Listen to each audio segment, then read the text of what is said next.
Kasus penganiayaan anak pejabat pajak Mario Dandi terhadap David berimbas pada pengungkapan harta tak wajar yang dimiliki Rafael Alun, orang tua Mario yang merupakan pejabat eselon 3 di Kementerian Keuangan. Selain harta senilai 56 miliar seperti yang dilaporkan Rafael dalam LHKPN, diduga mantan Kabag Umum Ditjen Pajak Kanwil Jakarta Selatan II ini juga memiliki harta lain yang tak dilaporkan di LHKPN.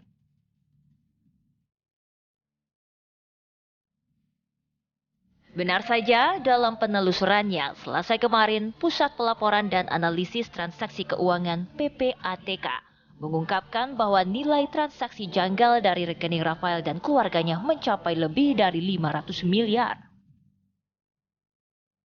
Publik tentu bertanya-tanya, bagaimana Rafael menyembunyikan harta tak wajarnya itu?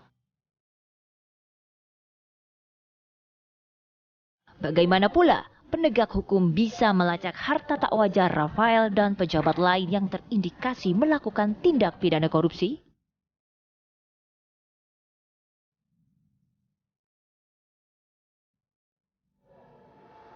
Ya, kita akan bahas di Apa Kabar Indonesia siang hari ini. Pemirsa, sudah hadir narasumber yang merupakan mantan Direktur PJKK KPK, yakni Pak Sujanarko. Selamat siang, Pak Sujanarko. Sehat, Selamat Pak? siang, Vina.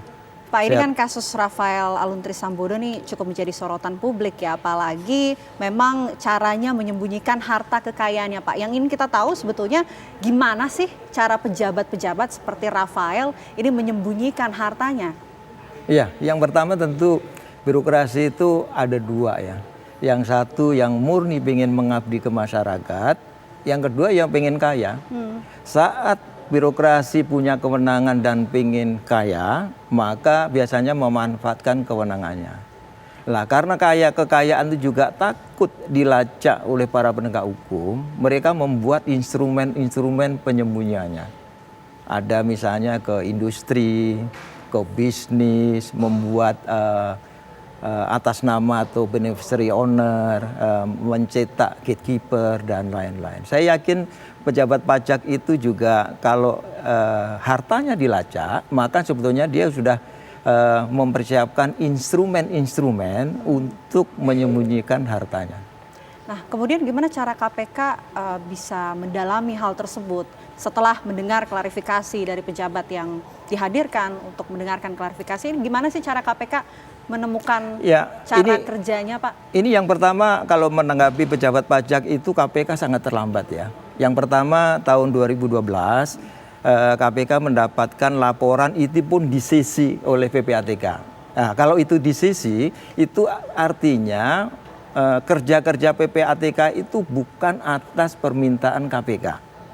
Jadi KPK hanya menerima hasil, itu pun sisi. Nah, kalau dari sisi korupsinya itu nggak ada data yang cukup.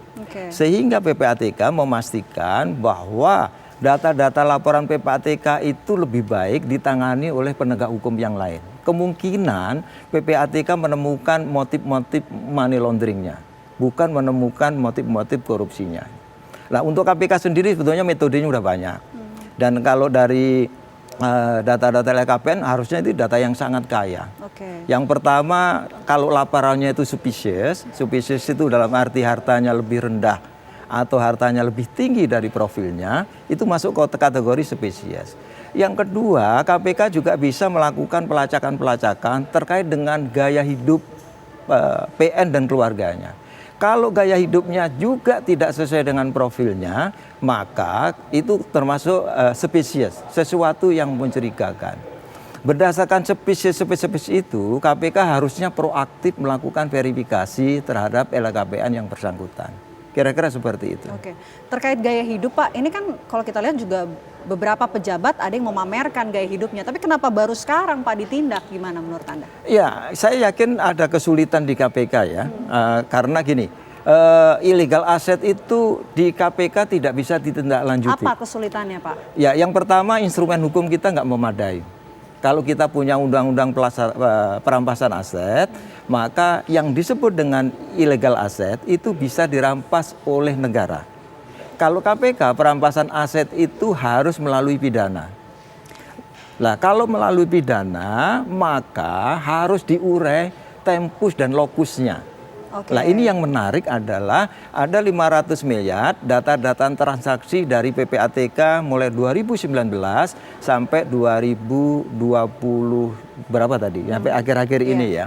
Nah, itu kalau KPK serius gitu dan melakukan evaluasi terkait transaksi-transaksi, itu kira-kira bisa ditelusuri lebih detail terkait dengan, kalau usul saya jangan pasal 2 atau pasal 3, tapi adalah pasal-pasal gratifikasi. Oke, terkait 500 miliar itu cukup menarik Pak. Kita tahan dulu dialog kita, nanti kita akan lanjutkan. Pemirsa, apa kabar Indonesia Siang? Jeda terlebih dahulu, tetaplah bersama kami.